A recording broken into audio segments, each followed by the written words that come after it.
Audio Jungle. Assalamualaikum warahmatullahi wabarakatuh. Perkenalkan, kami dari kelompok 5 Bahasa Indonesia yang beranggotakan Reza Hanagani Humaira, Ridwan, dan saya sendiri Rika Sofia Pemuda akan menjelaskan sedikit tentang medan makna, yaitu tentang denotasi, konotasi, sinonim, antonim, dan hiponim. Yang bagian A ada medan makna. Medan makna adalah bagian dari sistem semantik bahasa yang menggambarkan bagian dari bidang kebudayaan atau realitas dalam alam semesta tertentu yang direalisasikan oleh perangkat unsur leksikal yang maknanya berhubungan. Umpamanya nama-nama warna membentuk medan makna tertentu, begitu juga dengan nama-nama perabot rumah tangga, istilah olahraga, istilah perkerabatan, pertukangan, dan lain sebagainya. Kata-kata yang terdapat dalam medan makna ini digolongkan menjadi dua bagian, yaitu ada golongan kolokasi dan medan set. Nah, yang pertama ada golongan kolokasi. Kolokasi ini berasal dari bahasa Latin koloko yang berarti ada di tempat yang sama dengan, menunjuk kepada hubungan sintagmatik yang terjadi antara unsur-unsur leksikal itu. Contohnya, kata layar, perahu, badai, ombak, dan tenggelam adalah dalam pembicaraan yang sama, yaitu mengenai laut. Contoh lain yaitu kata lahar, lereng, puncak, curam, dan lembah itu membahas tentang lingkungan mengenai pegunungan.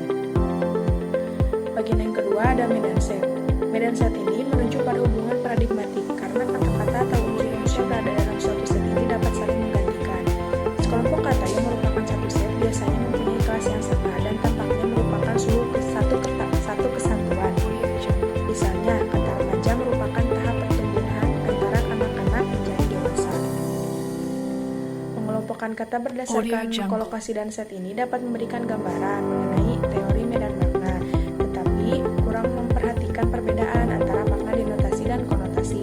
Oleh karena itu, secara semantik bahwa pengelompokan kata atau unsur-unsur leksikal secara kolokasi dan medan set ini hanya menyangkut satu segi makna, yaitu makna dasar. Jadi harus diteliti lebih lanjut lagi menggunakan komponen makna pada masing-masing. Assalamualaikum warahmatullahi wabarakatuh. Untuk penjelasan selanjutnya yaitu ada denotasi dan konotasi. Nah, langsung aja. Yang pertama yaitu denotasi. Nah, untuk denotasi sendiri yaitu merupakan makna kata yang sesuai dengan makna yang sebenarnya atau asli atau sesuai dengan kamus KBBI mungkin ya. Makna denotasi juga lazim disebut yang pertama ada makna konseptual, ada makna sebenarnya, dan makna lugas. Makna konseptual yaitu makna yang sesuai dengan hasil observasi atau menurut panca indera ya. Jadi apa yang dilihat, apa yang dirasakan, apa yang didengar, apa yang diciumi sama panca indera. Nah, itu bisa dideskripsikan langsung dan itu arti yang sebenarnya gitu. Yang kedua yaitu ada makna sebenarnya. Nah, contohnya kata kursi yaitu tempat duduk yang berkaki empat. Betul ya, untuk kursi itu kursi tersendiri yaitu memiliki kaki empat dan menjadi atau memiliki fungsi sebagai tempat duduk. Nah, untuk selanjutnya yaitu ada makna lugas. Nah, makna lugas sendiri itu makna yang apa adanya, makna polos, lugu, dan sebenarnya gitu ya, bukan makna kias. Contohnya, adik makan nasi.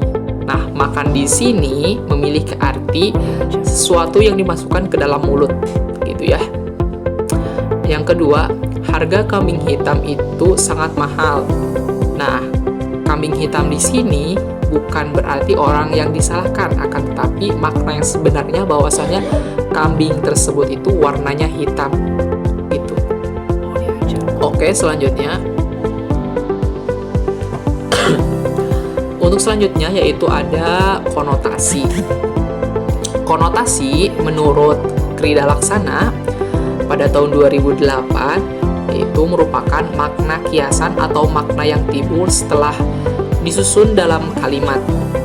Makna itu timbul atas dasar penerapan dan pemikiran dari pembaca atau pembicara ya. Nah, jadi makna ini disusun dulu dalam suatu kalimat sesuai dengan perasaan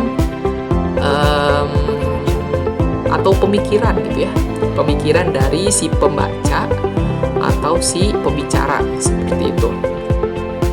Untuk contohnya, yang pertama, dalam peristiwa itu dia dijadikan kambing hitam.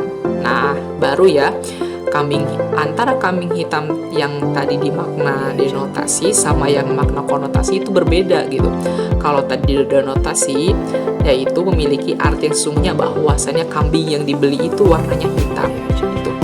Nah, kalau di sini kambing hitam di sini itu orang yang dipersalahkan gitu ya, atau orang yang disalahkan, seperti itu. Nah, untuk yang kedua, anak itu berangkat besar ketika ayahnya pergi ke Jepang.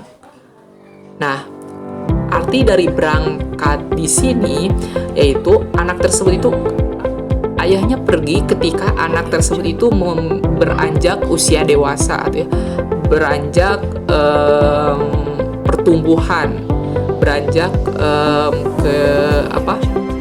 beranjak atau mulai menjadi besar gitu ya, seperti itu. Oke, next. Nah, makna konotasi tersendiri terbagi menjadi dua bagian. Yang pertama ada konotasi positif dan yang kedua ada konotasi negatif. Nah, untuk konotasi positif yaitu merupakan kata yang memiliki makna yang dirasakan baik dan lebih sopan gitu ya. Jadi untuk kalimat ini cocok sekali gitu ketika ingin memberikan suatu ungkapan ataupun ya membuat suatu kalimat yang sopan gitu. Yang pertama ada, sebagai seorang istri harus pandai menyenangkan suami. Di sini tidak ada maksudnya maknanya itu ataupun kata-katanya tersendiri itu sangatlah sopan gitu ya. Sebagai seorang istri gitu ya, berarti artinya di sini istri itu harus bisa menyenangkan suami. Nah, yang kedua yaitu konotasi negatif gitu ya. Konotasi negatif merupakan kata yang bermakna kasar atau tidak sopan. Contohnya banyak gelandangan tidur di bawah jembatan. Loh, kenapa gitu gelandangan? Nah, itu menandakan bahwasannya itu kata yang kurang sopan gitu. Bisa saja kan disebut orang tak mampu gitu ya, ataupun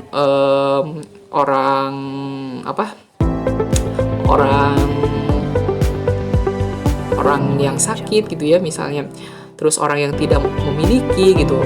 Nah, di sini sebutkan gelandangan. Jadi gelandangan memiliki arti yang tidak sopan gitu.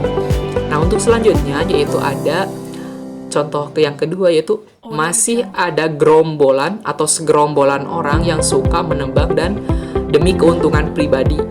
Nah, kata gerombolan di sini itu bermakna kawanan, pengacau atau perusuh. Jadi dari katanya juga ada penjelas juga ya yang bermaknakan bahwa kata dari segerombolan itu pengacau atau perusuh ya, atau perusak, seperti itu.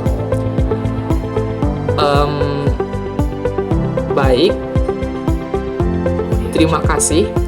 Oke, dilanjutkan untuk materi selanjutnya sama rekan saya. Baiklah, di sini saya akan menjelaskan poin D yaitu sinonim. Sinonim adalah dua kata atau lebih yang mempunyai arti leksika yang lebih kurang sama. Contohnya di sini yaitu Surakarta adalah sebuah kota yang baik untuk belajar. Baik di sini mempunyai sinonim yaitu bagus. Kemudian dia mengambil jurusan bahasa di sekolahnya. Jurusan di sini mempunyai sinonim yaitu departemen. Kemudian antonim. Secara umum, antonim berarti keadaan kata atau ungkapan yang makna leksikanya bertentangan atau berlawanan. Contohnya, mati antonimnya hidup. Kemudian laki-laki antonimnya perempuan. Kemudian hiponim. Hiponim merupakan hubungan antara yang lebih kecil secara ekstensional dan yang lebih besar secara ekstensional juga. Contohnya, misal, kata tongkol adalah hiponim terhadap ikan. sebab makna tongkol berada atau termasuk dalam makna kata ikan.